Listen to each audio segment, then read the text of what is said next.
Shalom, shalom. Bueno, entonces hoy estamos hablando del Rav Kook y su influencia en la época de la segunda Aliyá. Lo que habíamos dicho que él hizo Aliyá en el comienzo de la segunda Aliyá y que él fue el rabino más importante que apoyó al movimiento sionista incluso hasta nuestros días. No hubo alguien que haya llegado a la grandeza espiritual y el reconocimiento que llegó el Rav Kook que apoyaban el movimiento sionista. Tienen las hojas que lo que vamos hoy en día a ver es distintos párrafos que sobre todo hablan de la Rav Kook y la relación con los pioneros. ¿Por qué es importante ver la relación del Rav Kook con los pioneros? Porque los pioneros en la época de la segunda Aliyá fueron los que pusieron las bases del Estado de Israel futuro. Entonces es muy interesante ver cómo él los veía, y muchos de ellos, o su gran mayoría, eran gente que habían recibido educación religiosa y la habían abandonado. Que en el mundo religioso, ¿eso cómo se llama? El que recibió educación religiosa y conocimientos y abandona. ¿Qué? No, eso es el que era religioso. ¿Qué? No, tiene una palabra que se dice kofer. ¿No es cierto? Que kofer es el que sabía la Torá y la dejó. El término Joser Besheilá no es un término de la fuente judía, ¿está bien? Es un término moderno que lo tomaron prestado de Joser Bichubá. Joser Bichubá sí figura en las fuentes no figura el término Joser Besheilá, porque tampoco no era algo muy real a veces que las personas dentro del pueblo de Israel abandonen el camino del pueblo de Israel. Había mumar era así, personas que abandonaban el judaísmo pero se iban para otra religión, pero históricamente no había un concepto prácticamente hasta la época moderna de judío que sigue siendo judío y que no era religioso. Digamos, es un concepto que empieza en fines del siglo XVIII, principios del XIX, existir algo así, ¿está bien? Pero el que estudió, el que era religioso, el que dejó todo, se lo llama kofer. Entonces, lo que era muy raro a los ojos de mucha gente era cómo esta gente que, de acuerdo a las definiciones comunes de la halajá, eran kofrim, porque habían estudiado el judaísmo, venían de casas religiosas, muchos de ellos, y dejaron todo, cómo el Rav Kook se asociaba a ellos o los alababa en muchos aspectos. Entonces, bueno, vamos a tratar de ver eso. Todo, empiezo. Dice así: los religiosos fueron desconcertados por este prodigio de un Rosh Yeshiva que evolucionó como radical independiente y pensador inoclostata. Los no religiosos, por su parte, no acertaban con la actitud de adoptar frente a este rabino ortodoxo que encontraba un sentido religioso, redentor y mesiánico en el sionismo laico. El primer punto que quiero tocar es esto. Fíjense en el tercer renglón. Encontraba un sentido religioso, redentor, que redentor es de Geulá, y mesiánico en el sionismo laico de los primeros Halutzim.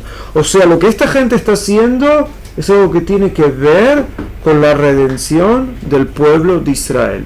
Por más que ellos sean gente que se alejaron de la Torá y que generalmente los hubieran llamado kofrim. Ahora, el Rav Kook no aceptaba el término ese de kofrim.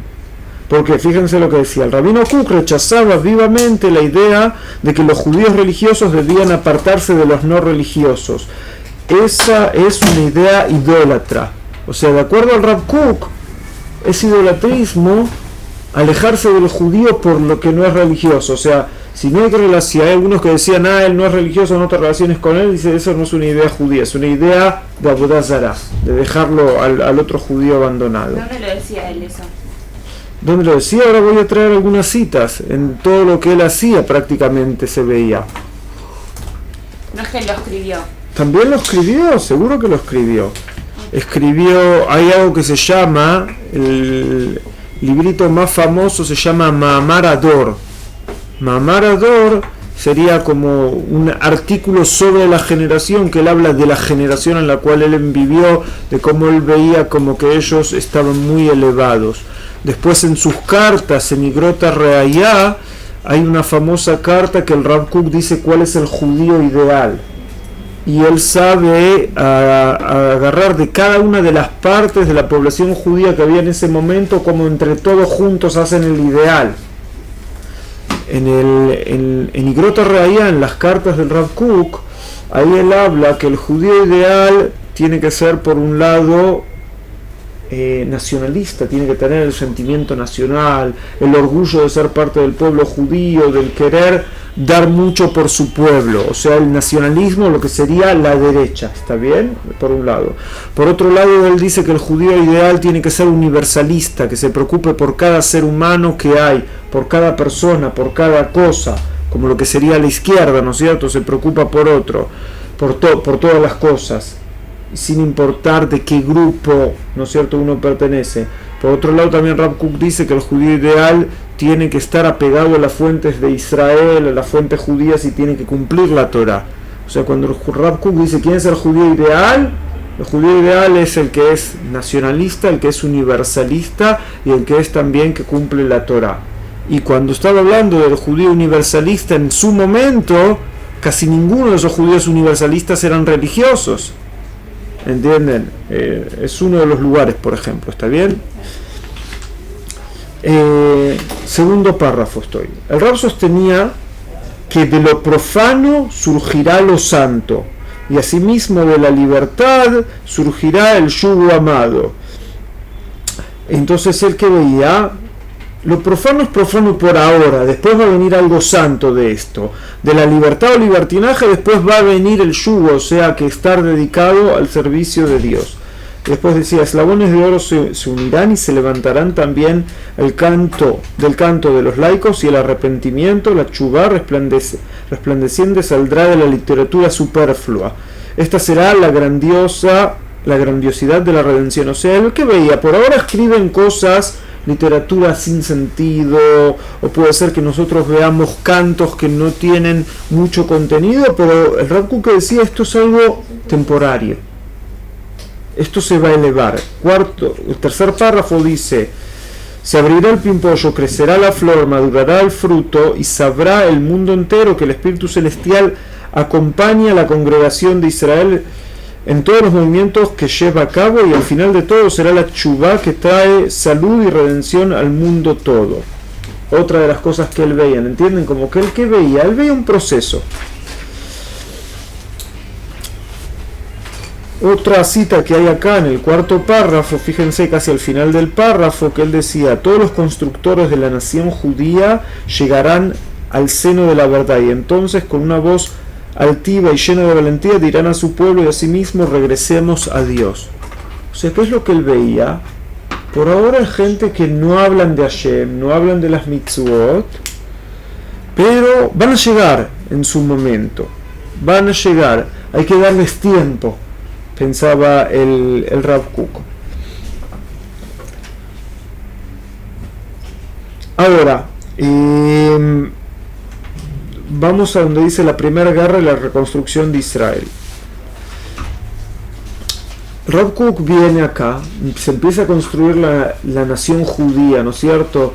Lo que sería el Estado que está en camino en la época de la segunda Aliyá, la cual lo hablamos en la clase pasada. Y en cierto momento, en 1914, ¿qué es lo que comienza? 1915, disculpen, empieza la Primera Guerra Mundial. O sea, como que todo lo que él vio que se estaba construyendo, se interrumpe. No solo eso, que se interrumpen. ¿De dónde venían la mayoría de los inmigrantes de la segunda Aliyá? De Rusia.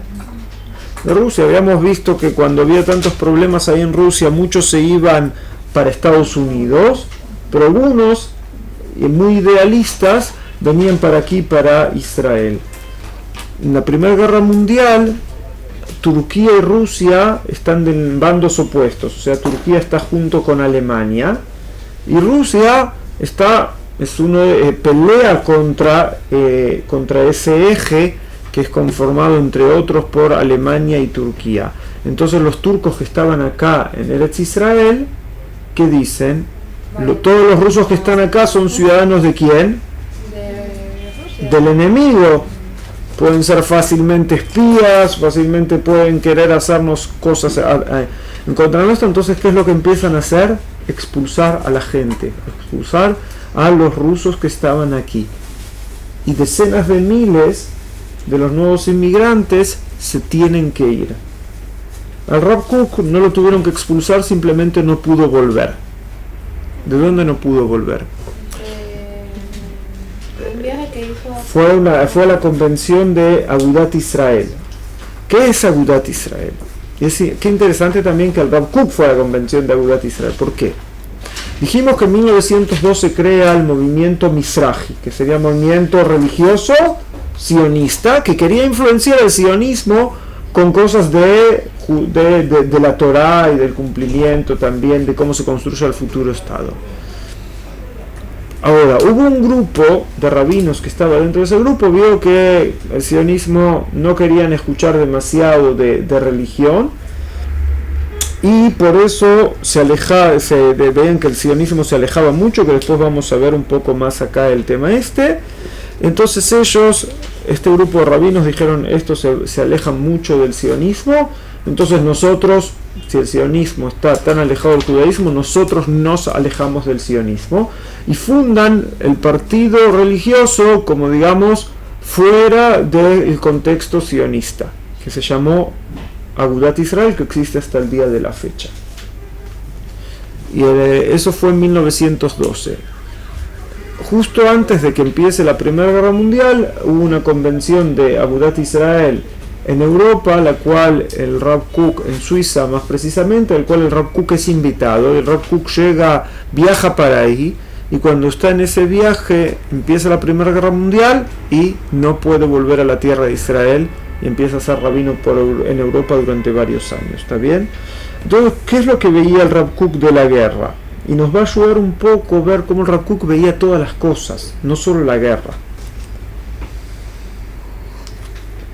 Esto es donde dice la primera guerra y la reconstrucción de Israel.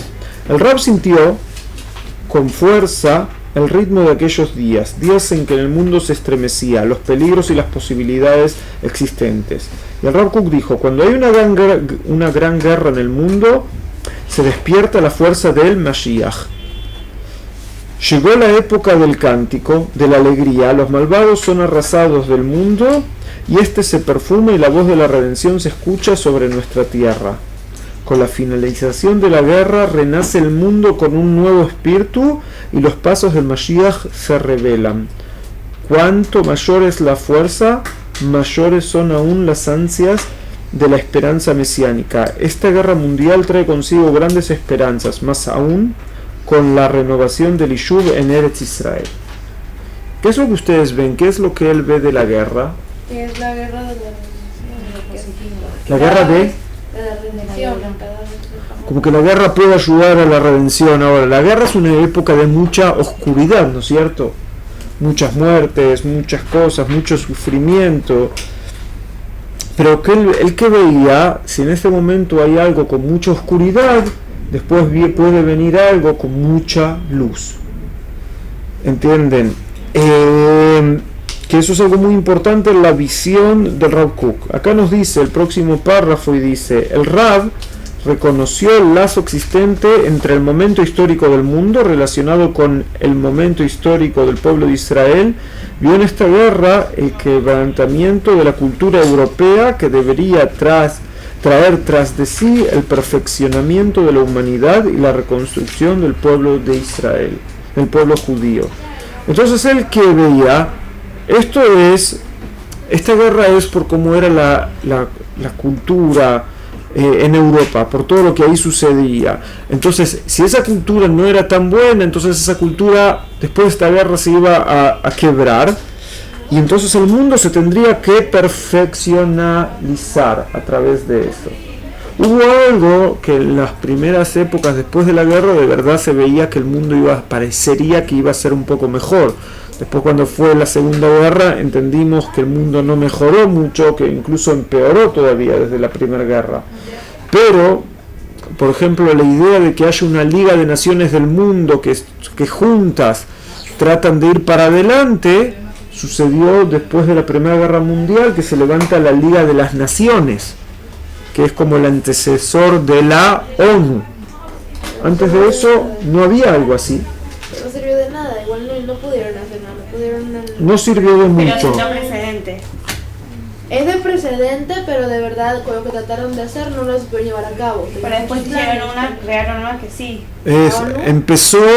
Empezó el entendimiento de que las naciones juntas tienen que preocuparse por los intereses en común que tienen las naciones. Lo que ves es que a veces, si queremos ver qué es lo que pasa con las Naciones Unidas, muchas veces en las Naciones Unidas hay a veces tantos intereses políticos que chocan uno con el otro, que a veces lo que la política reinante no es lo que es lo justo, lo que es el bien para el mundo, sino para lo que a veces algunos grupos con fuerzas o con presión quieren obtener. Ese es uno de los problemas que hay en eso. Pero no nos vayamos tan lejos, vayamos a la idea que el Rav Kook veía, como que él veía que si hay tanta oscuridad después puede venir algo mejor.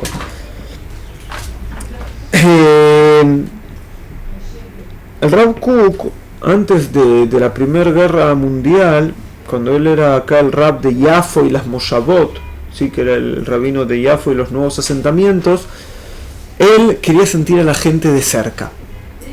Entonces, para sentir a la gente de cerca, ¿qué es lo que hay que hacer?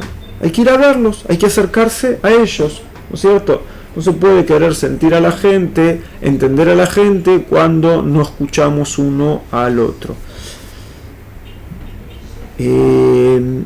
Antes de ayer falleció aquí en Israel un ministro, no sé si saben, un ministro del gobierno que se llamaba Uri Orbach Zichrono Livraja. Y Uri Orbach tiene muchos méritos. Uno de los méritos que él tiene es que él abrió el panorama periodístico en Israel a personas religiosas. Antes de que él empiece casi no iban a encontrar gente religiosa en ningún ámbito periodístico. Y la gente incluso de derecha muchos consideraron como extremistas, que no se puede entender lo que ellos quieren de un punto de vista lógico. Uri Orbach escribió, en principio fue moré en escuelas, después empezó a escribir en todo tipo de diarios para niños, escribió historias humorísticas, empezó a sacar libros, y en cierto momento, hace un poco más de 10 años, en la radio, en Galei Tzahal, que es una de las principales radios que hay, decidieron hacer un programa que se llama Amilá Chroná, en el cual habla una persona religiosa y generalmente de derecha con una persona de izquierda y no religiosa, de los temas de las noticias día a día, de las discusiones en la sociedad israelí. Entonces, cuando empezó el programa, la gente que trajeron de izquierda, a una mujer le dijeron: tené cuidado, te van a influenciar ahí. Y ella decía: a mí me van a influenciar, yo voy a influenciar. O a otro muchacho, que eso dijo Irit Linuro, que es una periodista que estaba en ese programa, o otro que es Abri Gilad, que está también ahí, dice: yo era un clásico representante de la izquierda. Y ellos dijeron que después de estar mucho con Uri Orbach, los dos dijeron que fueron influenciados y les cambió su manera de pensar y de ver las cosas. Okay. No quiere decir que, ellos dicen, no quiere decir que me hice del partido de Uri Orbach o que me hice religioso como él, pero empecé a respetar sus ideas y empecé a entender lo que él pensaba, y uno dijo: yo no me quedé tan de izquierda como era antes. ¿Por qué? Porque escuché a alguien que me hablaba y me explicaba las cosas. O otro que es un cantante que también estaba con él, que se llama Gidi Gob, que también era uno de los que participaba en el programa con él, dice: yo gritaba, levantaba la voz, pero él hablaba y él era como el que decía las cosas con lógica. Entonces, cuando la gente, incluso que hay ideas, ¿no es cierto?, prejuicios hacia la gente, pero cuando la gente se sienta a hablar y se ven unos al otro, a veces esos prejuicios caen, y esas mejitzot, esas divisiones que hay, también caen. Y eso es parte de la idea que tuvo el Rav Kook. El Rav Kook venía del mundo antiguo, ¿no es cierto?, de esto de la vestimenta negra con el larga y el streimel y el gorro de piel, pero él era Hasid, digamos, como que lo que le gustaba, no que era el movimiento hasídico, tuvo influencias hasídicas él, pero él era como ferviente de esto de que hay que hablar con la gente. Entonces, lo que él hizo, organizó algo que se llamó Masá a Moshavot, que sería el viaje a las colonias, a los asentamientos. Y lo que él hizo en ese viaje a los asentamientos, que fue un año antes aproximadamente de la Primera Guerra Mundial, invitó a otros rabinos importantes que estaban en ese momento. Incluso vino el rabino de la ciudad vieja de Jerusalén, que se oponía mucho a todos estos movimientos. Vamos a ver de cerca a esta gente. Se subieron a una carreta a caballo, y durante un mes entero estuvieron por los caminos, que deberían ser la gran mayoría caminos de tierra en ese momento, yendo de un lado a otro para ir a visitar cada y una de esas moshavot, de esos asentamientos nuevos, y encontrarse con la gente. Pero no eran que eran asentamientos religiosos. La gran mayoría eran asentamientos que cuando el Rav Kook llegaba ahí con los otros rabinos, decían: acá no hay ni siquiera mezuzá, ni que hablar que las cocinas no eran kasher, ni de que cumplían Shabbat. O sea, no fue a visitar a sus seguidores de una manera, sino fue a visitar a la gente que estaban construyendo acá la tierra de Israel. Y en uno de los lugares, visitó varios lugares, visitaron Hedera, Zichron Yaakov, otro lugar que se llamaba Poriá, y lo que cuentan que cuando estaba en Poriá, en cierto momento el Rav Kook desapareció. Y después de un rato apareció el guardia del lugar con su fusil y su ropa de guardia. ¿Se acuerdan que les conté que se vestían como árabes en un principio los guardias? Y empezó a hacer un baile que empezó todo el mundo a cantar y a bailar, y todos decían: wow, ¿cómo baila el guardia? Y después vieron que el guardia no era sino ¿quién? El Rav Kook, disfrazado de guardia, que se vistió como uno de ellos, o sea, sacó sus ropas de rabino, se vistió como uno de ellos y les dijo: yo me siento como uno de ustedes, ¿sí? Que ese es la Masá Moshavot. Y en uno de los lugares, por ejemplo, que era un lugar muy de gente que se habían alejado mucho, estos de los que dije, Kofrim, que dejaron todo, que se rebelaron contra todo. Había algunos lugares como Zichron Yaakov. Zichron Yaakov era una moshavá de la primera aliá. La primera aliá, les dije, la mayoría o casi todos eran gente religiosa. Cuando el Rav Kook va a visitar ahí, ya eran los hijos de esta gente, ¿sí?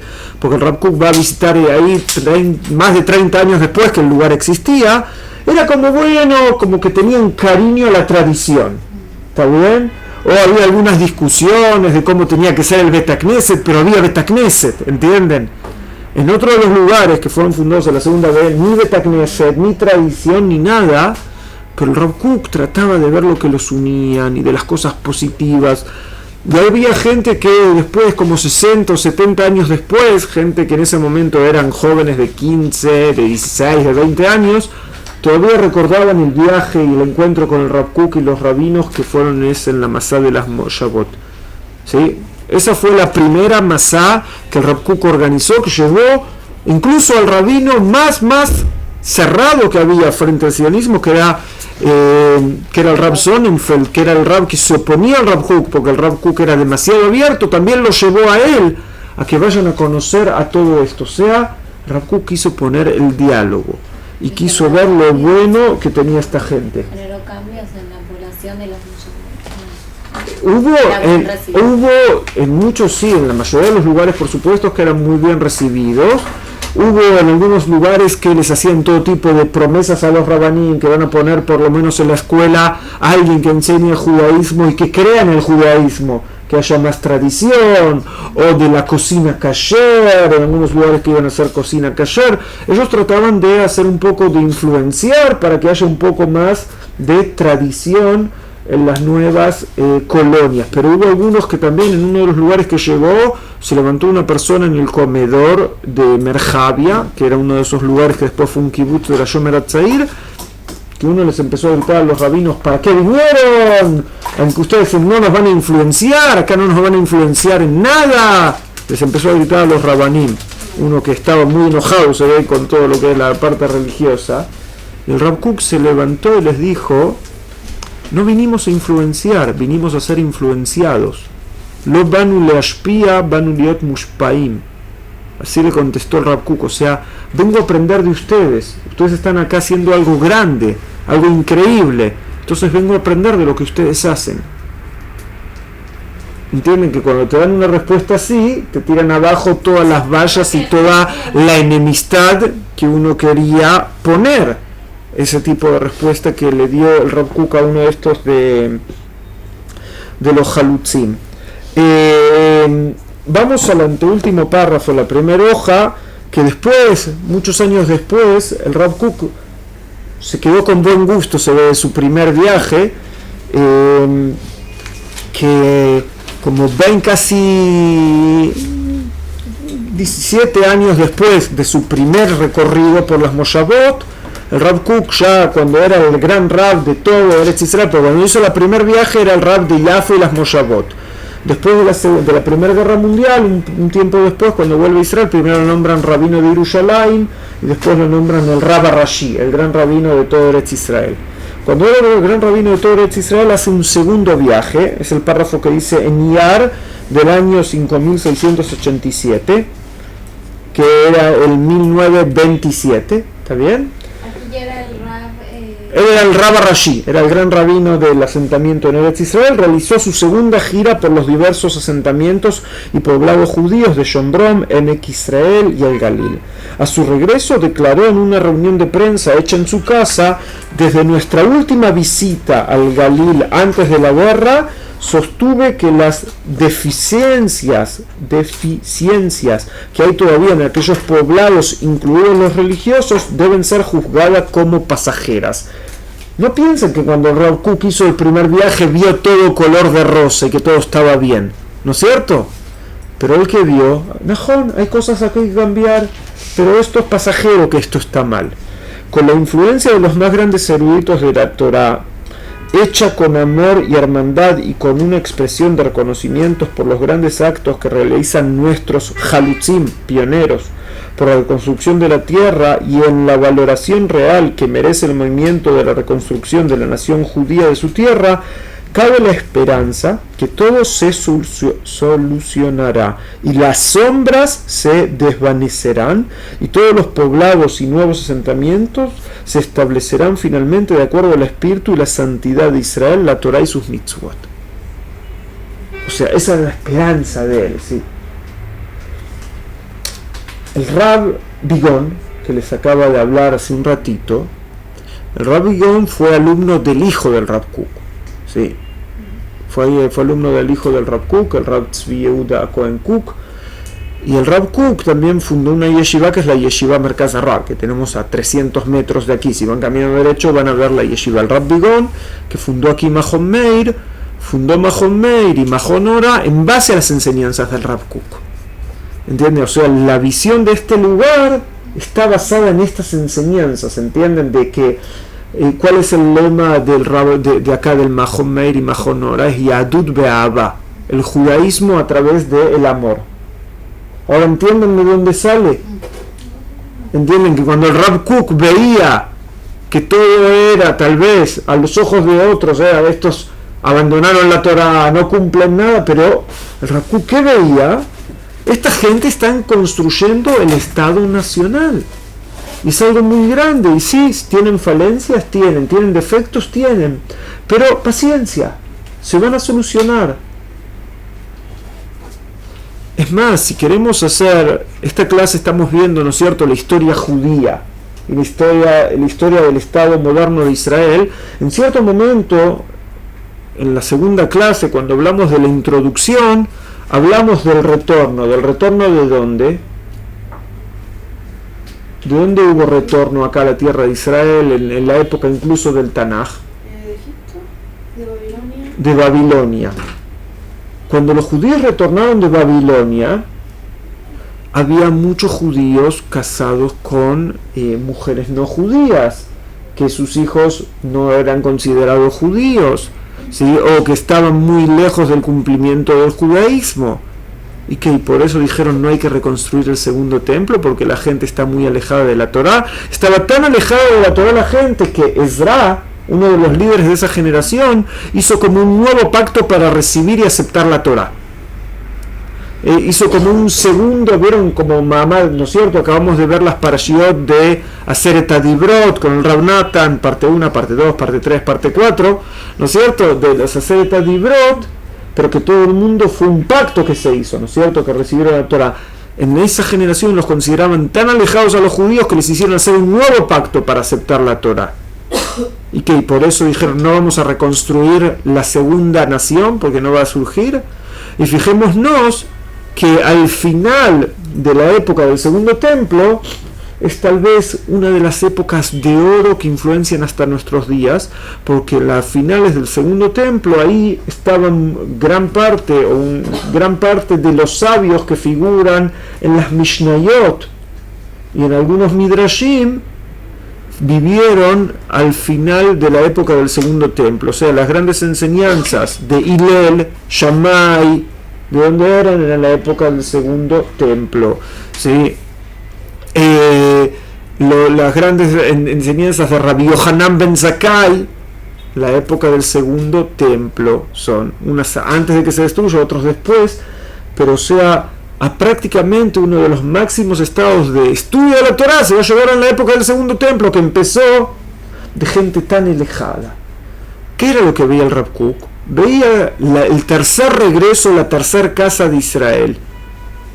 ¿Y qué tiene de malo? ¿Qué? ¿Los que salieron de Egipto estaban en un nivel tan elevado? Estaban en un nivel tan elevado que tuvieron que morir todos en el desierto para no entrar.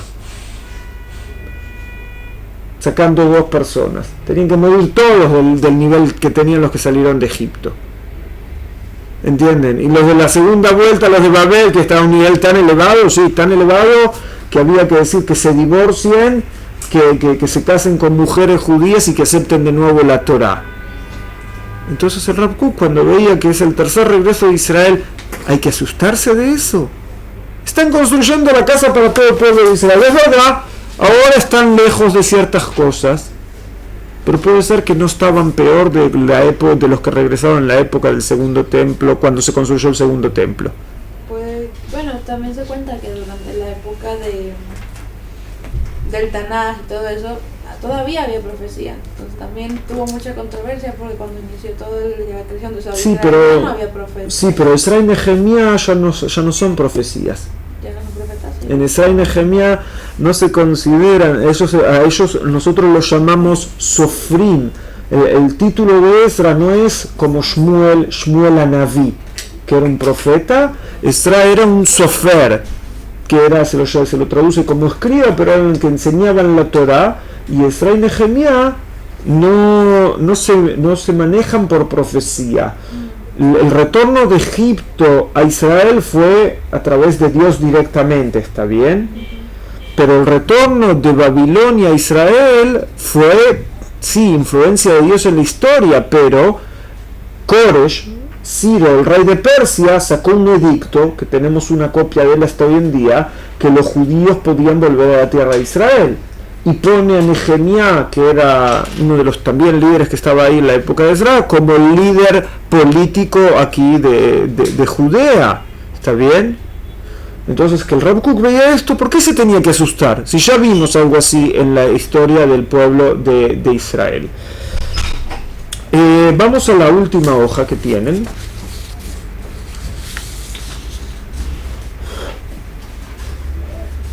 Y acá vamos al tercer párrafo. Dice así: mientras que otros rabinos se cuidaron de guardar distancia de las conmociones espirituales de su tiempo y prefirieron ignorar los embates de la cultura secular contra la tradición, el rabino Kook tuvo perfecta conciencia de tal reto y se mostró siempre atento a sus implicaciones. Él tenía fe en todo lo que expresaba la esencia de la vida humana, era potencialmente sacro, o sea, sagrado. Todo lo que tiene la vida humana tiene una potencia de llegar a ser sagrado. Todos los avances logrados por el hombre en el ámbito de la ciencia eran para él parte íntegra del desarrollo intelectual de la humanidad. Y si esos avances parecían minar la religión, o sea, si los avances que habían en el mundo parece que hacen que la religión vaya para atrás, ninguna razón había para dudar de su valor intrínseco. La ciencia tiene valor. Si la religión va para atrás, no pongas en duda la ciencia. Lo malo, argumentaba el Rav Kook, ¿sí?, no estaba en el avance de la ciencia, sino en el hecho que el pensamiento religioso no se mantenía intelectualmente a la misma altura. O sea, la ciencia crece, tenemos que nosotros crecer intelectualmente. Hoy vamos a dejar esto acá y vamos en la próxima clase a continuar con el pensamiento del Rav Kook y su interacción con la gente de la segunda y después de la tercera.